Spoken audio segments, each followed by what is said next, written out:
எல்லாருக்கும் வணக்கம். ஆன்மா அருங்கோண சக்கரம் இந்த சேனலில் உங்கள்கிட்ட சந்திக்கிறது, உங்கள்கிட்ட பேசுகிறது பெரும் மகிழ்ச்சியாகவும் பெரும் பாக்கியமாகவும் கருதுகிறேன். இரவு வெட்டவெளி மனிதனாக பிறந்து பல்வேறுபட்ட துன்பங்களை அடைந்து கடவுள் நிலையை அடைந்தவங்களை பற்றி தான் பார்க்க போகிறோம். தியானத்துக்குள்ள ஒவ்வொரு முறையும் தியானம் நம்ம மேற்கொள்ளும் போதும் தியானத்தை ஒரு செயலாக எடுத்து பயணிக்கிற போதும் இதற்குள்ளே இருக்கின்ற பல்வேறுபட்ட அற்புதங்களை, பல்வேறுபட்ட அதிசயங்களை யாரும் உணர முடியாத, யாரும் மாற முடியாத, யாராலையும் மாற்ற முடியாத, எதாலையும் சரி செய்ய முடியாத, ஏன் இங்கு விஞ்ஞானத்தால் கூட சரி செய்ய முடியாத உடலில் பருவ மாற்றமும் எண்ணம் என்று சொல்கிற செயலும் அந்த சிந்தனை எல்லாமே ஒரு ஒட்டுமொத்தமாக இந்த தியானத்தால் ஒரு மனிதனுக்கு மாற்றம் கிடைக்கும். இந்த தியானத்துக்குள்ளே இருக்கின்ற பேர் அதிசயங்களும் பேர் உண்மைகளையும் பேர் ரகசியங்களும் ஒரு மனிதனின் மிகப்பெரிய மாற்றத்தை ஏற்படுத்தி கொடுக்கும். அதை உணர்வுபூர்வமாக பல்வேறுபட்ட முறைகளில் பல்வேறுபட்ட வடிவங்களில் என் வாழ்க்கையில் நான் பார்த்திருக்கிறேன். பிடிமானம் இல்லாத இந்த வாழ்க்கையில், உத்தரவாதம் இல்லாத இந்த வாழ்க்கையில் ஏதோ மனிதர்கள் கூட ஒரு மிகப்பெரிய சவாரி போல் செய்து கொண்டிருந்த என் போன்றவனுக்கு பெரிய நம்பிக்கையையும் பெரிய மாற்றத்தையும் பெரிய ஒரு நல்ல பாதையையும் காட்டி எனக்கு ஒரு வாழ்க்கையை அளித்தது இந்த தியானம். இந்த உயர்ந்த தியானத்தை நான் குரு என்று சொல்வதா, கடவுள் என்று சொல்வதா, பிரபஞ்சம் என்று சொல்வதா, பிரம்மம் என்று சொல்வதா, எப்படி அழைப்பது என்று எனக்கு தெரியவில்லை. என் போன்ற ஒரு மனிதனை ஒரு நல்வழிப்படுத்துவதற்கு மிகப்பெரிய ஒரு வாய்ப்பாக இது கருதியது. ஒரு நல்ல செயலாக்கத்தை உருவாக்குவதற்கு மிகப்பெரிய பணிகளை இந்த தியானம் செய்தது. ஒரு கிராம வாழ்க்கையில் மிக வேற மாதிரி ஒரு செயலாக்கத்தில் அதிகாலை எழுந்து பொருளுக்காக புழப்புக்காக தேடும் மக்களுக்கு மத்தியில் நானும் தேடத் தொடங்கி ஓடத் தொடங்கிய அதுபோன்ற ஒரு சூழலுக்கு தள்ளப்படுகின்ற வாழ்க்கை தான் என் வாழ்க்கையும் இருந்தது. கிராம வாழ்க்கையில் என்பது எல்லா பேரின்பமும் இருக்கும், எல்லா செயலாக்கமும் இருக்கும். ஆனால் தேடுதல்கள் தீவிரமாக இருக்கும். எல்லோரும் ஏதோ ஒன்று தேடிக்கொண்டே இருப்பார்கள். அதுபோன்ற ஒரு பின்புலத்திலிருந்து வந்தவன் என்ற முறையில் நான் சொல்கிறேன். அதற்கப்புறம் நகரப்புறத்தில் வந்ததுக்கப்புறம் நகரப்புறம் இன்னும் மோசமாக இருந்தது. அழுக்கு சட்டை போட்டிருந்தாலும் கோட்டு போட்டிருந்தாலும் நம் எதிரில் இருப்பவன் நம்மளை கண்டுகொள்வதோ கவனிப்பதோ இல்லை. ஒரு பெரிய அடுக்குமாடி குடியிருப்பில் குடியிருந்தாலும் பக்கத்து வீட்டில் இருப்பவன் இறந்து விட்டானா உயிரோடு இருக்கிறானா என்பதை கூட யோசிப்பதற்கு கூட நேரம் இல்லாத ஒரு வாழ்க்கை நகர வாழ்க்கை. இந்த நகர வாழ்க்கைக்குள் நாம் பார்த்தது சில மனிதர்களுக்குள் நல்ல செயலாக்கம் இருக்கிறது. ஆனால் இருந்தாலும் அதை எப்படி வெளிப்படுத்த வேண்டும் என்பது தெரியாமல் இருக்கிறது. இந்த நகர வாழ்க்கை ஒரு விதமான உயரத் தெரிகின்ற பொருட்களை ஒரு பரவசத்தில் கொண்டாடுவது, இல்லை பரவசத்தில் அவர்களை பற்றி பேசுவது, அதற்கு அருகாமையிலேயே எவ்வளோ திறமசாலியான பொருட்கள் இருந்தாலும் அந்த பொருட்களை பற்றி கவலையோ எந்த செயலோ இல்லையாமல் பயணித்து கொண்டிருப்பதில் நகர வாழ்க்கையில் மிகப்பெரிய செயலாக்கம் இருக்கிறது. இது போன்ற கிராம பின்புலத்திலையும் நகரம் பின்புலவும் இரண்டு கலந்து என் வாழ்க்கையில் பயணித்த போது இந்த மாற்றம், இந்த செயல் இந்த மனித குலத்திலிருந்து கொஞ்சம் விடுபட்டு நம் வாழ்க்கையை மேம்படுவதற்காக பெரிய செயலாக்கத்தை கற்றுக் கொடுத்தது. மிகப்பெரிய ஆசானாக இருந்து ஒரு பெரிய செயலாக்கத்தை செய்தது இந்த தியானம். எனக்கு லைவில் ஒரு பெரிய குருநாதர் யாரும் இல்லாத ஒரு சூழ்நிலை எனக்கு உருவாக்கப்பட்டது. எனக்கு சூட்சமங்களில் தான் மிக சக்தி வாய்ந்த குருநாதர்கள் என்னை வழிநடத்தினார்கள். நான் சொன்னது போல் குகைக்கு வெளியிலே இருந்து தவம் செய்கள் என்று சொன்னது போல், மூக்கு துவாரத்துக்கு வெளியிலே இருந்து தவம் செய்து கொண்டு இருங்கள் சொன்னது போல், அதுபோல்தான் எனக்கு பெரிய கூட்டமாகவோ யாரோ ஒரு சின்ன செயலையும் வழிநடத்தாமல் பேசாமல் எனக்குள் அவர்கள் ஒரு பேரு அதிசயத்தை ஒவ்வொரு நாட்களும் ஒவ்வொரு செயலாக்கத்துக்குள்ளே நிகழ்த்தி காட்டினார்கள். எத்தனையோ இடங்களுக்குள் எனக்குள் வரப்படுகின்ற நல்ல மாற்றங்களும் நல்ல செயலையும் இந்த தியானத்தாலே உணர்ந்தேன். உங்களுக்கும் நான் என்ன சொல்ல விரும்புகிறேன் என்று கேட்டால், நீங்கள் எப்படியாப்பட்ட குருநாதரிடம் யாரிடம் இருந்து தவம் கற்றாலும் கற்றுக்கொள்ள போனாலும் ஒரு விஷயத்தை மட்டும் ஞாபகம் வைத்து கொள்ளுங்கள். இந்த தவத்துக்குள் நீங்கள் கறியை திங்கலாம், மீனை திங்கலாம், பாட்டை போட்டுக்கிட்டு பப்புல மாதிரி ஆடலாம், பாடலாம், இதை செய்யலாம், அதை செய்யலாம், எப்படி வேணாலும் இருக்கலாம், சுதந்திர பறவையாக வாழலாம். ஆன்மீகத்தில் எந்த தடையும் இல்லை, எந்த செயலும் இல்லை. என்ன செயலாக்கம் செய்தாலும் நீங்கள் ஞானம் அடைந்து விட வேண்டும் அப்படிங்கிறதுக்காக உங்களுக்கு சொல்லிக் கொடுக்கலாம், உங்களுக்கு பயிற்சி மேற்கொள்ள வைக்கலாம், ஏதோ ஒரு பாடல்களை எடுத்து மேற்கோள் காட்டலாம். பல்வேறுபட்ட செயலாக்கத்துக்குள்ள ஒரு கணவன் மனைவியாக இணைந்து ஞானம் அடைவது எப்படின்னு கூட சில பேர் வகுப்புகள் எடுத்துக்கலாங்க. பல்வேறுபட்ட செயலாக்கங்கள் இருக்கிறது. நான் அடிப்படையாக என்னுடைய அனுபவத்திலிருந்து நான் உங்களிடம் சொல்வது என்ன என்று கேட்டால், ஒரு உண்மையான தியானம் என்பது தனக்குள்ள ஒரு குரு போதிச்சாலும் போதிக்கலைனாலும் கெட்ட விஷயத்தை தானாக தூக்கி அந்த வெளியில் எரிஞ்சிடும். நீங்கள் சொல்ல வேண்டியதே இல்லை. உண்மையாக தவம் பண்ணிப்பார். கறி மீனெல்லாம் எந்த பக்கம் தூக்கி வீசுதுங்கிறத அப்போவே நீ தெரிஞ்சிருவ. காமமுள்ள எத்தனை மைலுக்கு அப்பாற்பட்டு போய் அங்கிட்டு உழுவுதுங்கிறத நீயே தெரிஞ்சுக்குவ. உங்ககிட்ட கொண்டாந்து 10 கிலோ கறிகளை சமைச்சு விதவிதமாக வச்சா கூட அதை நீ தொடக்கூட மாட்ட. உங்ககிட்ட இருக்கிற உண்மையான செயல் தானாக நிகழத் தொடங்கும். அந்த வளர்ச்சி என்பது அதுதான். அதற்கு முன்னுதாரணமாக நான் பல்வேறுபட்ட முறையில் சொல்லிட்டேன். இவர் பெரிய அனுபவம் பெற்றவர், ஒரு செயல் செய்தவர். நேற்று நான் ஒரு உரையாடல்கள் போது என்னுடைய கூட இருப்பவர்களிடம் ஒரு சின்ன சத்சங்கம், மினி சத்சங்கம் நேற்று பேசும்போது கூட இங்கு நிறைய பேருக்கு ஒரு சின்ன ஞானமும் அனுபவமும் கிடைக்கிறது. அது என்ன என்று கேட்டால், ஒரு லைட்டு அவங்களுக்குள்ள ஒரு லைட்டு எரியுது. அந்த லைட்டு எரிஞ்சோடனே அடுத்தது உடலில் இருக்கிற பல்வேறுபட்ட லைட்டுகளை எரிய வைக்கணும். அந்த லைட்டெல்லாம் எரிய வைக்கிறது இல்லை. எதிர்த்த வீட்டுக்காரன் லைட்டையும் வர்றவன் போகிறவன் லைட்டெல்லாம் எரிய வைக்கிறதுக்கு ட்ரை பண்ணுறது. ஏன்னா சும்மா இருக்க முடியாது. லைட்டு எரிஞ்சோடனே, நமக்குள்ளே ஒரு லைட்டு எரிஞ்சோடனே வேறு எவன் லைட்டெல்லாம் எரிய வைக்கலாம், நானும் குருவாயிட்டேன் தான் இந்தியா முழுக்க நிறைய பேர் சுற்றி திரிகிறார்கள். ஒரு லைட்டு ஒருவனுக்கு எரிந்தவுடன், ஒரு அனுபவம் ஒருத்தனுக்கு பெற்றவுடன், கொஞ்சம் ஒருவனுக்கு ஒரு பேரானந்தத்தையோ அந்த ஒளியையோ தரிசிக்கிற ஒரு சிறு வாய்ப்புகள் பெற்றவன் முழுமையாக இருந்து சரணாகதி அடைந்து தன்னை பாதுகாத்து அந்த முழு உடலில் அது போன்ற ஆயிரக்கணக்கான லைட்டு இருக்குது. ஒரே ஒரு லைட்டு எரிஞ்சோடனே நான் ஞானம் அடைஞ்சிட்டேன்னு ஓடுறான். காடுகளுக்கு ஓடுறான், மலைகளுக்கு ஓடுறான், 10 பேர்த்த அழைச்சிக்கிறான், சத்சங்கம் பேசுகிறான். ஞானம்னா ஒன்றும் இல்லைங்க. இப்படி தாங்க ஞானம், இந்த செயல் தாங்க ஞானம், நான் தெரியாமல் அலைஞ்சங்க அப்படிங்கிறான். என்னென்னமோ பேசுகிறாங்க. யாரோ எங்கெங்கே கப்பல்கிட்ட கூட்டிகிட்டு போகிறாங்க, கடற்கரைகிட்ட உட்காந்து பேசுகிறாங்க, மரத்தடியில் உட்காந்து பேசுகிறாங்க, பெரிய ஸ்டார் ஹோட்டலில் உட்காந்து பேசுகிறாங்க. என்ன இது எல்லாம் இந்த ஒரு லைட்டு எரிஞ்ச செயலாக்கத்துக்குள்ளே இருக்கிற செயலாக்கம். ஒரு லைட்டு எரிஞ்சோன்னா அவங்களால சும்மா இருக்க முடியாது. அந்த லைட்டை பீஸ் ஆக்குனா தான் அவங்க அடங்குவாங்க. அது வரைக்கும் அவங்க அடங்க மாட்டாங்க. நான் நிறைய இந்த ஒரு லைட்டு எரிஞ்சவன் எல்லாம் நிறைய பேரை பார்த்துட்டேன். அதுதான் இங்கிலீஷில் என்னமோ ஒரு லைட்டு நான் அதாயிட்டேன்னு சொல்லுவாங்க. இல்லை, அந்த வார்த்தை கூட நான் ஒரு பாமரன், எனக்கு அந்த வார்த்தை கூட தெரியலை. அந்த மாதிரி நான் ஆயிட்டேங்க, இந்த மாதிரி ஒரு லைட்டு எரிஞ்சிருச்சுங்க எனக்குள்ளே, அதனால் நான் சும்மா இருக்க முடியாதுங்க. வரவன் போகிறவனுக்கெல்லாம் அந்த லைட்டை எரிய வச்சு அவங்ககிட்ட இருக்கிற பாக்கெட்டில் இருக்கிறதையே அவன் பேங்க் அக்கௌண்ட்டில் இருக்கிறதே பிடுங்காமல் நான் விட மாட்டேங்க, இதுதாங்க எனக்கு ஞானம் அப்படின்னு சொல்லிட்டு பினாத்திக்கிட்டு நிறைய பேர் சுற்றி தெரிகிறார். இதே போல தான் ஒரு காலகட்டத்தில் பெரிய ஒரு நிறுவனமாக இருந்தது. இந்த அரை லைட்டு கொஞ்சோண்டு அரை கரண்ட் வரும்னு எங்கள் ஊரில் எல்லாம் சொல்லுவாங்க. அரை கரண்ட் வரும்ப்பா, அப்படியே எரிஞ்சிச்சுன்னா பல்ப்பு பீஸ் ஆயிடும். அந்த மாதிரி அரை கரண்ட் எரிஞ்சவங்கெல்லாம் ஒரு சங்கம் மாதிரியெல்லாம் இருந்து சென்னையில் இப்போயும் அது ரொம்ப ஃபேமஸான சங்கம் இருக்குது.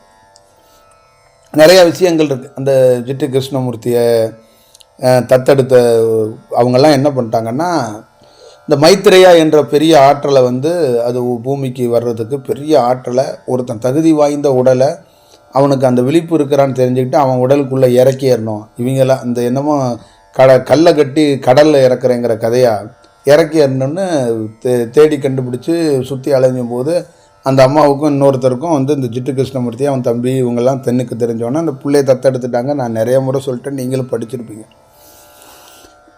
ஜிட்டு கிருஷ்ணமூர்த்தியும் ஒரு லைட் எரிஞ்சவர் தான், பல லைட் எரிஞ்சவர் கிடையாது. நிறைய புத்தகங்கள் எழுதப்பட்டிருக்கு, நிறைய இடங்களில் காணொலி பேசியிருக்காருங்கிறதுக்காக அவர் 10-20 லைட்டை உடலுக்குள்ளே எரிய வச்சாருன்னு நீங்களாக கற்பனை பண்ணிக்காதீங்க. அவர் புத்தர் மாதிரியோ மற்றவர்கள் இயேசு மாதிரியோ மற்றவர்கள் மாதிரி பல லைட்டு எரிந்தவர்கள் கிடையாது. ஒரு லைட்டு எரிஞ்சோடனே இங்கே பாதி பேர் சும்மா இருக்க மாட்டாங்க. ஒரு லைட்டு இப்படி எரிய தொடங்கிறதுக்கு முன்னாடியே பாதி பேர் வந்து யூடியூப் சேனல் தொடங்கிடுவான். ஒரு லைட்டு எரிஞ்சிருச்சுன்னு வச்சுக்கோங்க, அவ்வளோதான், ஆசிரமம் கட்டிடுவாங்க. அந்த ஒரு லைட்டு குரூப்பு தான் இங்கே ஏகப்பட்ட குரூப்புகள் இருக்கிறது. அந்த தனக்குள்ளே இருக்கின்ற பல்வேறுபட்ட லைட்டுகளை எரிய வைக்கிறதுக்கு வாய்ப்பு இல்லாமையே அந்த ஒரு லைட்டை வச்சுக்கிட்டே ஒத்த லைட்டை வச்சுக்கிட்டே மற்ற லைட் எல்லாத்தையும் எரிய வைக்கிறேன்னு திண்டாடுறது. அப்போ இவரை கூப்பிட்டுக்கிட்டு போய் மேல நாடுகளில் படிக்க வச்சு இவருக்கு உயர்ந்த தியானத்தை கொடுத்து எல்லா செயலும் கொடுத்தது இவர் தியானத்தில் ஒரு மாற்றம் அடைகிறார். அப்போ இயற்கையாக ஒரு வளர்ச்சி அடைகிறார். வளர்ச்சி அடைஞ்சோன்னா சங்கம் ஆரம்பிச்சிட்டாங்க, பணம் வந்துருச்சு, எல்லாம் செயல் வந்துருச்சு. இவர் தாங்க மைத்திரையா, இவர் தான் இந்த உலகத்தை காப்பாற்ற வந்த கடவுள்னு அலௌன்ஸ் பண்ணுறாங்க. பெரிய பெரிய வெள்ளாக்காரெல்லாம் இருக்கான், கூட்டம் அதிகம், பணம் அதிகம், சங்கம் அதிகம், எல்லாம் இருக்குது, அந்த அம்மா இருக்குது, எல்லாம் இருக்குது. இப்போ இவன் வந்து இந்த சிட்டு கிருஷ்ணமூர்த்தி வந்து உரையாடும் போது இதெல்லாம் எனக்கு ஒன்றும் வேண்டாம், இந்த எவமெல்லாம் பணம் போட்டானே எல்லாத்தையும் அள்ளிட்டு ஓடிடு, இந்த சங்கம் வேண்டாம், மடம்பு வேண்டாம், ஒன்றும் வேண்டாம் அப்படின்னு சொல்லிட்டு சங்கத்தை கலைச்சி விட்டு வந்துட்டார். இதோடைய பொருள் என்ன அப்படின்னு நீங்கள் பார்த்தீங்கன்னா, இவர்களை உருவாக்குனவங்க நல்ல நோக்கத்தோடு உருவாக்குனாங்களாங்கிறத இயற்கைகிட்ட விட்டுருவோம். நான் உங்கள்கிட்டையும் விட்டுறேன், இயற்கைக்கிட்டையும் விட்டுறேன். ஆனால் அவர் என்ன கண்டிஷன்லாம் ஒரு லைட்டுன்னு சொல்லிட்டேன். ஆனால் அவர்கிட்ட இருந்த அந்த வளர்ச்சி என்பது, ஒரு மனிதன் வளர்ச்சி அடைகிறான்னா அவங்ககிட்ட இருக்கிற தீய பழக்கம் தானாக தூக்கி வெளியில் எறியப்பட்டோம். அதுக்கு தான் இது முன்னுதாரணம்.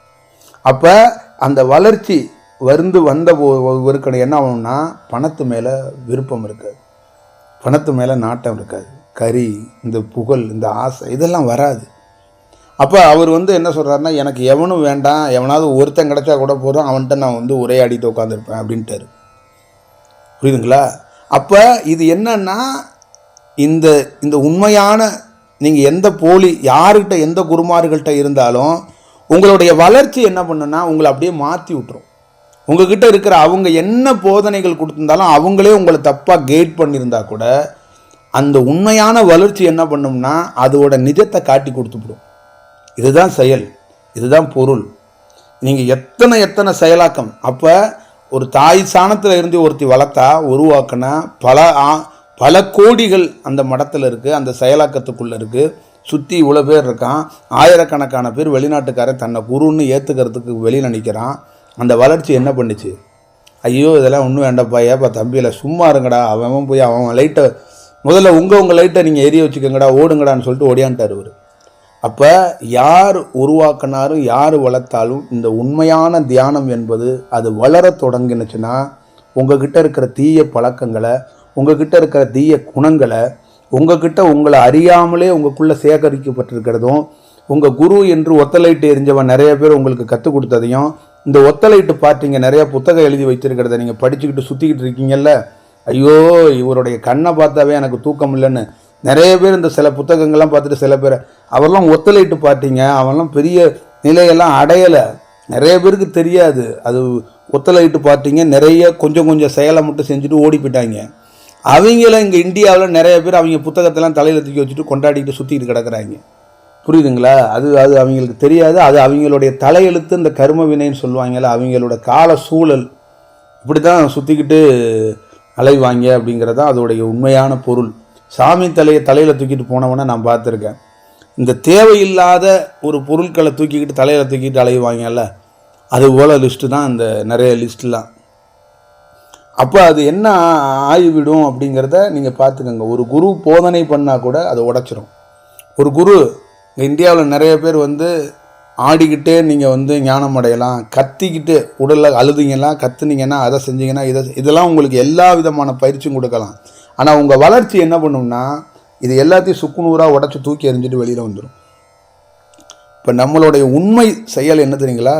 இந்த வளர்ச்சி தான் இவ்வளோ பெரிய செயலுக்கு காரணம். அப்போ இந்த வளர்ச்சி என்ன சொல்லுதுன்னா, எவ்வளோ பெரிய தீய பழக்கத்தையும் தீய செயல்களையும், தியானம் என்பது ஒரு ஒழுக்கம் என்று சொல்வார்கள், தியானம் என்பது நேர்மை என்று சொல்வார்கள், தியானம் என்பது உண்மை என்று சொல்வார்கள், தியானம் என்பது ஒரு தெய்வீக செயல் என்று சொல்வார்கள். ஒரு யோகி என்பவன் அதிதீவிரமாக என்ன சொல்லுவான், இந்த உடலை வார்ம் அப் பண்ணுறது, உடலை வந்து ஜிம்முக்கு போகிறது, இந்த அப்படி வச்சுக்கிறது இப்படி வச்சுக்கிறது, குளுக்கிறது ஆட்டுறது இதெல்லாம் செய்ய மாட்டாங்க. கூடு விட்டு கூடு பாயிற வித்தை பறப்பான், என்ன வேணாலும் செய்வான். இந்த நடனம் ஆடுறது, இந்த செய்கிறது இதெல்லாம் ஒரு யோகி செய்ய மாட்டாங்க. இதெல்லாம் இல்லைங்க, இதெல்லாம் வந்து கிடையாதுங்க. எவனோ ஒருத்தன் இந்த டான்ஸ் ஆடுறதெல்லாம் கிடையாதுங்க. அப்படியெல்லாம் ஒரு செயல் உள்ள ஒரு நரம்பு காற்றாக தாங்க நடனம் ஆடும். எவங்க நடனம் ஆடுனா போகர் ஆடினானா, இல்லை மனிதனாக எடுத்த புத்தர் ஆடினாரா, இல்லை இயேசுநாதர் பரதநாட்டியம் ஆடிட்டு கிடந்தாரா? எவனும் ஆட மாட்டாங்க. இவங்க ஏதோ ஒரு செயலாக்கத்தில் பண்ணிக்கிட்டு ஆடிக்கிட்டு கிடக்குறாங்க. அது எனக்கு என்னன்னு புரியலை. அதை நீங்கள் பார்த்துக்கங்க. இந்த மாதிரி போதனைகள்லாம் உங்களுக்கு கொடுக்கப்பட்டாலும், இந்த மாதிரி சித்தாந்தங்கள்லாம் உங்களுக்குள்ளே திணிக்கப்பட்டாலும், நீங்கள் உண்மையிலே வளர்ச்சி அடைகிறீங்கன்னா இதை எல்லாத்தையும் அது புறந்தள்ளும். அதுதான் மெயின். அதுவே உங்களை வழிநடத்தி இந்த உனக்கு சேஞ்சுங்கிறதா அதாங்க காட்டும். இந்த தியானம் என்பது ரொம்ப நேர்மையானதுங்க. நான் அடிப்படையாக பார்த்தேன். எனக்குள்ளே இருந்த ஆயிரம் தீய பழக்கங்களை தூக்கி அந்த வெளியில் எரிஞ்சிச்சுங்க. ஒன்றா அப்படியே இந்த டஸ்ட்பினுக்கு தூக்கி போடுவோம்ல குப்பைகளை, அந்த மாதிரி ஒவ்வொரு குப்பைகளாக அகற்றப்பட்டுக்கிட்டே இருந்துச்சு. ஒவ்வொரு செயலாக அகற்றல். அந்த மனம் மட்டும் நிற்கலை, மற்றது எல்லா செயலும் போணுச்சு. ஒரு ஸ்டேஜில் தான் அந்த மனம் நிற்பதற்கான ஒரு பணி நடந்துச்சு. இது எப்படி பொருளாக உங்களுக்கு எடுத்து சொல்கிறேன், மீண்டும் சொல்கிறேங்க. இவர்களை இந்த ஒத்தலைட்டு குரூப்புகளை பற்றி எனக்கு பேசி ஒரு 10 காசுக்கு பிரயோஜனம் கிடையாது. 10 காசும் செல்லாது. அந்த செல்லாத காசு மாதிரி தான் இந்த ஒத்தலைட்டு குரூப்புகள்லாம். இவங்களை பேசி எனக்கு எந்த பயனும் கிடையாது. ஆனால் எதற்கு சொல்கிறேன்னா, ஒத்தலைட்டுக்காரங்களை நீங்கள் பெரிய ஆளுங்களாக நம்பிக்கிட்டு போய் சுடுகாட்டுக்கு போகாதீங்கிறதுக்காக தான் சொல்கிறேன். புரியுதுங்களா? அதை நீங்கள் பார்த்துக்கங்க. அதே நேரத்தில் ஒரு பார்வை இல்லாதவனுக்கு பார்வையே இல்லை. ஒருத்தனுக்கு எல்லாம் திசையும் இருட்டு. அவனுக்கு இரவும் ஒன்று தான், பகலும் ஒன்று தான். ஆனால் தியானம் பண்ணினானா அந்த பார்வை இல்லாதவன் ஒரு பேர் வெளிச்சத்தை, 2 பார்வை இல்லை, கோடான கோடி சூரியனுடைய வெளிச்சத்தை, அந்த பிரகாசத்தை அவனால் தரிசிக்க முடியும். அதுவே அந்த பார்வையெல்லாம் என்னப்பா பார்வை அப்படின்னு சொல்லி அது வேறு ஒரு உலகத்தை காட்டி விட்டுரும். அப்போ அந்த உண்மையான தியானம் என்பது ஒரு மனிதனுடைய தனி மனிதனுடைய வளர்ச்சிக்கும் தனி மனிதனுடைய உண்மையான அந்த நெறி தவறாத வாழ்க்கைக்கு பெரிய பங்களிப்பு, பெரிய செயல் இருக்கு. ஒரு மனிதனாக பிறக்கப்பட்டவனை ஒரு யோகியா அந்த மாத்துறது இருக்குல்ல, அதுக்கு எவ்வளோ கஷ்டப்படுறது, எவ்வளோ பேர் உழைப்பு இருக்குங்கிறது. ஆனால் அங்கே மாற்றப்படுறதுக்கு என்னென்னா மனித செயலில் எல்லாத்தையும் டோட்டலாக மாற்றிட்டு தான் இந்த யோகி செயலுக்கு வரும்போது தான் அவன் இங்கே இந்த உலகத்துக்கு வேறு ஏதோ ஒரு பெரிய போதனைகளையோ பெரிய செயலையோ செய்கிறான். அப்போ அந்த யோகிங்கிறவன் எதை செய்கிறான் அப்படின்னா, மனிதராக இருக்கப்பட்டிருக்க நீங்கள் உங்களுக்குள்ள 1000 அழுக்குகளை சுமந்து கொண்டு இருக்கிறீர்கள். நானும் 1000 அழுக்குகளை சுமந்தவன். அந்த அழுக்கு வெளியேறியதுனால தான் இந்த உரை நிகழ்த்தப்படுகிறது. தயவு செய்து அந்த அழுக்குகளை வெளியேற்றுவதற்கும் நீங்கள் உங்கள் வாழ்க்கையை வேறு வடிவத்துக்கு எடுத்துகிட்டு போகிறதுக்கும் பார்த்துக்கங்கிறதான் ஒரு யோகியோடைய செயலாக்கமே இருக்குது. அதே தான் அந்த உலகம் முழுக்க இருக்கிற உங்களுக்கு அத்தனை பேத்துக்கு சொல்கிறேன். உங்களுடைய உண்மையான தியானம் எந்த மூலையில் எந்த திசையிலிருந்து நீங்கள் தியானம் பண்ணாலும் அது உங்களுக்குள்ள வளர்ச்சி அடைய தொடங்கிருச்சுன்னா அது பெரும் மாற்றத்தை, அது பெரும் நல்ல செயலை உங்களை வழி நடத்தும். யாரும் தேவையில்லை. நான் தான் சொல்கிறேனே, நானே தேவைப்பட மாட்டேன். உண்மையான தியானம் வளர்ச்சி அடைந்து விட்டால் அந்த தியானம் உங்ககிட்ட இருக்கிற தீய பழக்கத்தெல்லாம் எடுத்துடும். நான் ஒரு வேலை செய்கிறேன், எனக்கு யாராவது வேலை சொல்கிறாங்களா? இல்லை. என்னை வழிநடத்துவது யார்? எனக்குள்ளே இருக்கின்ற அந்த பேராற்றல் வழிநடத்து. அந்த பேராற்றல் எப்படி விழிச்சுச்சு, எப்படி எனக்கு ப்ரோக்ராம் சொல்லுது, எப்படி எனக்கு எல்லா விஷயத்தையும் காட்டி கொடுக்குது அப்படின்னா அந்த தியானம். அப்போ அந்த தியானம் என்ன பண்ணுதுன்னா, என்னை ஒவ்வொரு நிமிடமும் ஒரு செயலை பண்ணுது. ஒரு உணவு எனக்கு தர்றீங்க, அதில் நஞ்சை கலந்து விஷத்தை கலந்து என்கிட்ட தர்றீங்க. இவர் ரொம்ப பேசுகிறாரு, ஒத்தலைட்டுக்காரன், அவன் மேலெல்லாம் திட்டிகிட்டே இருக்காரு, இவரை கொன்றுவோம் அப்படின்ட்டு நீங்கள் ஒரு நஞ்சை கலந்து எனக்கு தர்றீங்கன்னு வச்சிங்களேன். உள்ளே இருக்கின்ற செயல், அவன் இந்தந்த மாதிரி விஷத்தை கலந்து உன்னிடம் கொடுத்துருக்குறான், நீ அதை பார்த்துக்கன்னு அது கிளியராக சொல்லிடும். இங்கே வேறு எவனும் என்கிட்ட சொல்ல வேண்டியதில்லை. அப்போ இதோடைய பொருள் என்ன என்று பார்த்தீங்கன்னா, இதுதான் வளர்ச்சி என்று பொருள். புரியுதுங்களா? இந்த வளர்ச்சி தான் ஒவ்வொரு தனி மனிதனுக்கும் தேவை. அப்போ ஒவ்வொரு தனி மனிதனும் எங்கன்னா ஒரு சின்ன சிக்கலில் இருக்கிறான், பிரச்சனையில் இருக்கிறான், கணவன் மனைவி பிரச்சனை, குழந்தைங்க படிப்பில் பிரச்சனை, வீடு கட்டிக்கிட்டு இருக்கிற பாதியில் பிரச்சனை, உடல் ரீதியாக பிரச்சனை, இன்னொருத்தன்ட்ட போய் டிஸ்கஷன் பண்ண போகிறான்ல. இந்த உண்மையான தியானம் இருந்தால், வளர்ச்சி இருந்தால், அங்கே ஆளே தேவையில்லை. உங்களுக்கு அது ஒரு கேரக்டர், அது ஒரு கதாபாத்திரம். நீ இப்படி போ, நான் பார்த்துக்கிறேன்றோம். நீ இந்த பாதையில் போப்பா, அங்கே ஒருத்தன் தேவையில்லை, நீ போயிட்டே இரு, நான் பார்த்துக்கிறேன். அப்போ உங்களை ஒரு செயலுக்குள்ளே கொண்டு வந்துடும். ரியலாக சொல்கிறேன், உண்மையாக சொல்கிறேன், அங்கு யாரும் தேவைப்பட மாட்டார்கள். வளர்ச்சி, அந்த தியானத்தை உயர்ந்த இந்த உலகத்திலே நான் பார்த்த உயர்ந்து போன கடவுள் என்பது இந்த தியானத்து வடிவத்தில் இருக்கிறது. இந்த தியானம் என்பது அளவிட முடியாத பொக்கிஷம். எந்த செயலுக்குள்ளேயும் இந்த தியானத்தை குறைத்து மதிப்பிட முடியாது. இந்த உலகத்தை எப்படி இந்த பிரம்மம், எப்படி இந்த கடவுள் இந்த தியானத்தை உருவாக்கினான்னு எனக்கு தெரியல. ஆனால் பிரமிப்பு, பயங்கரமான பிரமிப்பு. அந்த செயல், அந்த பொருள் இருக்குல்ல, அது எவ்வளோ மாற்றத்தை ஒரு மனிதனைக்கு ஏற்படுத்தி கொடுக்கிறது.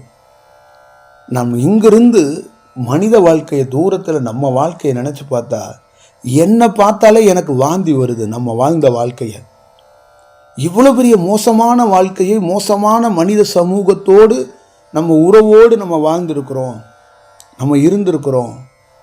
ஆனால் இப்போ நம்ம கடந்து வந்து இந்த பாதையில் நிற்கும்போது ரொம்ப என்னடா அப்படிங்கிற மாதிரி செய்கிறது. அப்போ எவ்வளோ பெரிய மாற்றத்தை இந்த தியானம் ஏற்படுத்தி கொடுத்துருக்கு. அப்போ நீங்கள் அதுதான் ரொம்ப முக்கியம். அது ஏற்படுற வரைக்கும் நீங்கள் தாக்கு பிடிக்க மாட்டீங்க.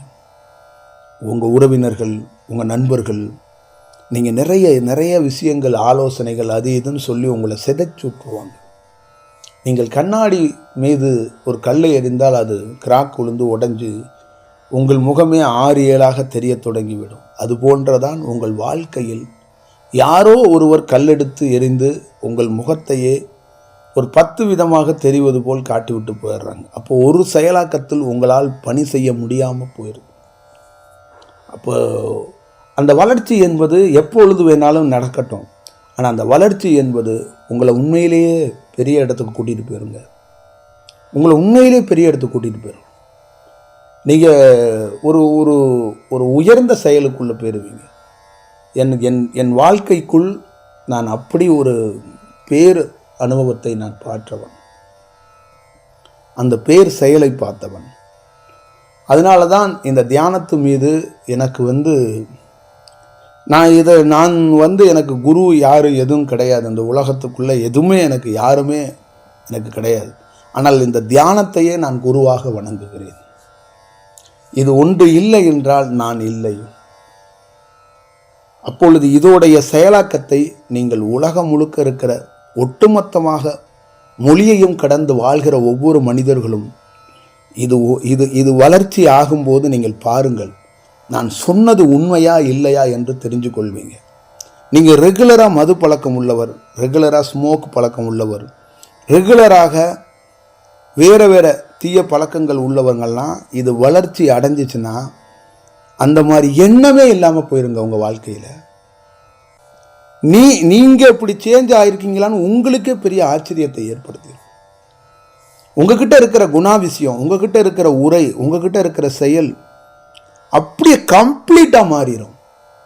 ஒரு சத்சங்கங்களில் ஒரு குரு பேசுறதுனால மாறிடுங்கள்லாம் தாண்டி அந்த வளர்ச்சிங்கிறது ஒரு அனுபவம் பெற்ற குரு, ஒரு யோகி ஒருநிலைப்படுத்துவதற்கும் தன்னுடைய செயல் சுற்றி எதற்காக ஒரு கூட்டத்தை வச்சு பேசுகிறான்னா அந்த மனதை கட்டுப்படுத்துறதுக்காக அவனுடைய ஆறாவிலிருந்து சுற்றி இருக்கிற அந்த கூட்டத்தை கட்டுப்படுத்தி வச்சுருப்பான். அப்போ அந்த செயல், அவன் பேசப்படுற செயல் எல்லாமே அவங்களுக்கு போய் உள்ளே சேரும். அப்போ அவங்களுக்கு ஒரு தூண்டுதல் ஏற்பட்டு அவங்க என்ன பண்ணுவாங்கன்னா அந்த தியானத்துக்கு தொடங்குறாங்க. இந்த தியானத்தை தொடங்குறதுக்கு வர்றாங்க. அங்கே தான் ஒரு யோகி உதவியாக இருக்கிறான். இந்த ஒத்தலைட்டு பார்த்தீங்களா என்ன பண்ணுறாங்கன்னா உங்களை உங்களை அந்த கவருவதற்காக ஒரு கண்டென்ட்டை வச்சுக்கிட்டு இந்த டிவி ப்ரோக்ராம் மாதிரி பண்ணிக்கிட்டு இருக்காங்க. ஒரு காலகட்டத்தில் நாடகங்களை சுவாரஸ்யமாக பண்ணி மக்களை செயல் செஞ்சவங்கெல்லாம் இருக்கிறாங்க இந்த உலகத்தில். அப்புறம் பட்டிமன்றம் மாதிரி செஞ்சு இந்த தொலைக்காட்சிகளில் செஞ்சதெல்லாம் இருக்குது. அதுக்கப்புறம் இந்த ஆடுறத ஒரு செயலாக செஞ்சு மக்களை கவர் பண்ணதெல்லாம் இருந்துச்சு. அதுக்கப்புறம் என்ன பண்ணாங்கன்னா சோத்தை ஆக்கிக்கிட்டு அப்படி செஞ்சாங்க. அப்புறம் இவன் பொண்டாட்டி அவன் இழுத்துட்டு ஓடிட்டான், அவன் பொண்டாட்டி இவன் இழுத்துட்டு ஓடிட்டான், அதுக்கு ஒரு நிகழ்ச்சியை வச்சுக்கிட்டு அதை உங்களை மக்களை கவர மாதிரி பண்ணாங்க. இப்போ என்ன பண்ணுறாங்கன்னா இந்த நியூஸ் இருக்குல்ல, நியூஸையே மக்களை கவர்ற மாதிரி நியூஸ் போடுறாங்க. அதையே ஒரு நிகழ்ச்சியாக மாற்றிட்டாங்க. ஒரு அறியாத பாமர மக்களுக்கு ஒரு செய்தி, இங்கே ஒரு நியூஸ் நடக்குதுன்னா அது தெரியப்படணும்னு இருந்த காலம் போய் இது இப்போ என்ன ஆகி போச்சுன்னா, எவன்லாம் கேட்க மாட்டாங்க. அங்கேருந்து ஒருத்தன் குதிச்சிட்டான் அப்படின்னா ஒரு டிவியில் வந்து லைட்டாக ஒளியாச்சுன்னா அவன் இன்னொரு சேனல்லேருந்து ஃபோன் அடிச்சுனா, டே அவன் சேனலில் டெலிகாஸ்ட் ஆச்சுனா நீ போய் ஆடுறான்றான் லைவ். இவன் என்னன்னெல்லாம் கேட்கலாம் மாட்டாங்க. திருப்பதியில் இந்த லட்டில் ஒன்று கலந்துட்டாங்கன்னாங்க, அது உண்மையிலேயே கலந்தானான்னு கூட எனக்கு தெரியாது. இந்தியா முழுக்க லைவ் ஓடிக்கிட்டு இருக்குங்க. அது உண்மையிலேயே அந்த லட்டில் அந்த மாட்டு கொழுப்போடைய அந்த நெய்க்குள்ளே ஏதாவது ஒன்று கலக்கப்பட்டுச்சான்னு உண்மையாகவே தெரியாது. அதிகாரப்பூர்வமாக இன்னும் எந்த செயலும் இல்லை. அந்த ஆந்திரா முதலமைச்சர் பேசிட்டாருங்கிறதுக்காக அதில் போய் அப்படியே ஒரிஜினலெல்லாம் எடுத்துக்கிட்டு போயிட முடியாது. ஏன்னா அவரே மாட்டு பண்ணை வச்சுருக்காரு, அவரே சில செயலாக்கத்தெல்லாம் வச்சுருக்கிறாரு. அவர் கம்பெனியில் நெய் வாங்கிறதுக்கு கூட அவர் பேசலாம், அவர் ஒரு செயலாக்கம் செய்யலாம், போன ஆட்சியை வந்து திட்டுறதுக்காக கூட செய்யலாம். ஆனால் அங்கே என்ன இருக்கிறது, அது என்ன பொருள், அது என்னங்கிறது கூட நமக்கு தெரியாது. ஆனால் அதை வந்து ஒரு தீர விசாரிக்கிறதுக்குள்ளே உலகம் முழுக்க கொண்டு சேர்த்துட்டாங்க. அப்போ லெட்டை வாங்குறவனுக்கெல்லாம் என்ன பண்ணும், இது உண்மையான லெட்டா, இதுக்குள்ளே மாட்டு கொழுப்பு இருக்கா அப்படின்னு ஒரு சாதாரண மக்களுக்கு தோணுமா தோணாது? இதெல்லாம் ஒரு ஆய்வுக்கு உட்படுத்தப்பட்டணும். நீங்கள் தான் எல்லாத்தையும் சொல்லிட்டீங்களா, அது இன்னும் அதுக்குள்ளே மாட்டு கொழுப்பே கலக்கப்படலைனால அவனுக்கு ஊர் முழுக்க தெரிஞ்சு போச்சு. நம்ம வாங்கும் போதெல்லாம் அந்த குற்ற உணர்ச்சியோடு தான் வாங்குவான், அவனுக்குள்ளே பதிவாகி போச்சு. அப்போ இதுதான், இது போன்ற ஒரு செயலெல்லாம் இவர்களெல்லாம் முதல்ல தவம் செய்யணும்.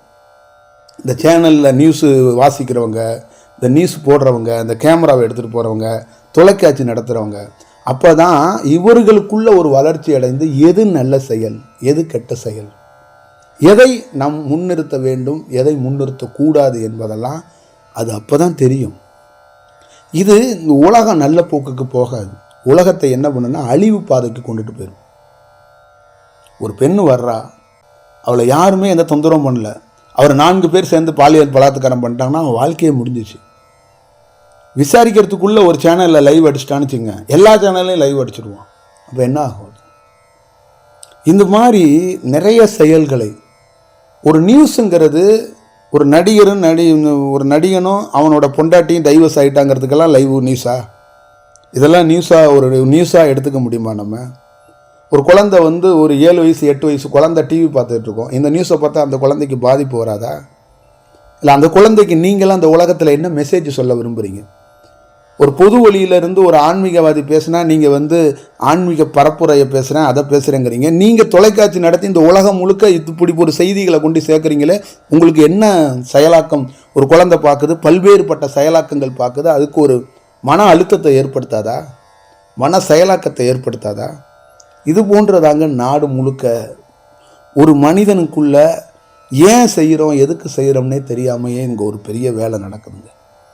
இதெல்லாம் நம்ம என்ன சொல்கிறது? யார் இதெல்லாம் சரி செய்வது? எப்படி இதற்கெல்லாம் தீர்வு?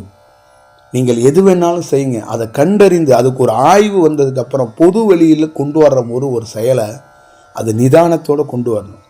ஒரு போலீஸ்காரர் ஒருத்தரை அரெஸ்ட் பண்ணிட்டா அவன் குற்றவாளி ஆயிடுவானா? ஒரு பேச்சுக்கு கேட்குறேன், எவனை வேணாலும் எப்பொழுது வேணாலும் அப்படியெல்லாம் இல்லை. அது என்ன, காழ்ப்புணர்ச்சியில் கூட அரெஸ்ட் பண்ணலாம்ல, ஏதாவது ஒரு கோவத்தில் கூட ஒரு செயல் நடக்கலாம்ல. அப்போ அதுக்கு ஒரு 1 மணி நேரம் 2 மணி நேரம் லைவ் அடித்து அவன் வாழ்க்கையை காலி பண்ணக்கூடாது. இந்த மாதிரி பொது வழிகளில் ஏழைகளாக பாமர மக்கள்கள் பயன்படுத்துகிற சில செயலாக்கத்துக்குள்ளெல்லாம் இந்த மாதிரி பண்ணிடுறாங்க. அப்போ அந்த தியானம் என்பது ஒரு மனிதனுக்குள்ள, உங்களுக்குள்ளே இருக்கின்ற செயல் வெளியில் வரும்போது தான் நீங்கள் கடவுள் அங்கே உங்களுக்கு தெரிய மாட்டார். நீங்கள் உங்களுடைய வாழ்க்கையை ஒரு நல்ல செயலுக்குள்ளே தான் எடுத்துகிட்டு போவீங்க. அங்கே கடவுள் போதனை தேவைப்பட மாட்டார். நல்ல தவம் பண்ணுறவங்களை நீங்கள் பார்த்தீங்கன்னா பெரிதாக கடவுள் போதனை பண்ண மாட்டாங்க, மத பரப்புரை பண்ண மாட்டாங்க, ஜாதிய சம்பந்தமாக பேச மாட்டாங்க. ஏன்னா அதுதான் வளர்ச்சி. அந்த வளர்ச்சிக்குள்ளே அவங்க பார்க்கறது, எதிரில் இருக்கிறது அந்த உயிராக ஆன்மாவாக தான் பார்ப்பாங்க.